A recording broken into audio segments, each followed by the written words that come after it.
یہ پوچھتے ہیں کہ لفظ منہ میں ہے کو دو چشمی ہے کے ساتھ لکھنا چاہیے یا گول ہے کے ساتھ لکھنا چاہیے. تو اس کو سمجھنے کے لیے ضروری ہے کہ ہم سمجھیں کہ اردو میں دو قسم کی ہے. ایک وہ جس کی مستقل آواز ہے، اس کو ہم ہائے ملفوظی یا ہائے ملفوظ کہتے ہیں، جیسے ہار یا ہست یا ہنر یا ہنسنا. اس میں جو ہے اس کی مستقل آواز ہے ہم سن رہے ہیں. دوسری جو ہے اس کو وہ دوسرے حروف کے ساتھ مل جاتی ہے، جیسے بھا.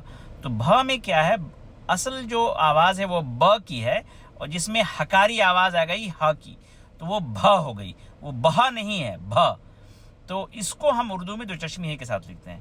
یہ اچھا، دو چشمی ہے کا تصور فارسی یا عربی میں نہیں ہے. ان کے ہاں بھ، دھ، گھ، ڈھ، ٹھ یہ آوازیں سرے سے ہے ہی نہیں. کہ ہماری زبان میں بہا کا لفظ الگ ہے، بے ہے الف سے لکھا جائے گا، بہا جیسے پانی بہا.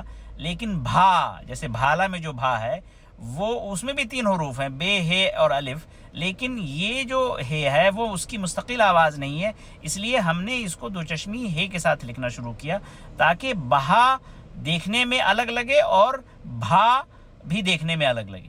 تو یعنی بہا بہی اور بھا بھی، یہ 2 الگ الگ الفاظ دیکھنے میں بھی الگ الگ دکھیں. تو یہ اصول تھا. یہ نیا، حالانکہ یہ جو اصول ہیں لکھنے کے یہ بالکل نئے ہیں. پرانی اردو میں آپ دیکھیں گے تو اس اردو میں دو چشمی ہے اور گول ہے کا کوئی فرق نہیں تھا. تو جیسے اب ٹھ لکھنا ہے تو وہ ٹے اور ہے لکھتے تھے. یہاں تک کہ فیض احمد فیض کا ایک خط میں نے دیکھا جس میں انہوں نے ٹھہرنا کو دو چشمی ہے کے ساتھ نہیں لکھا ہے.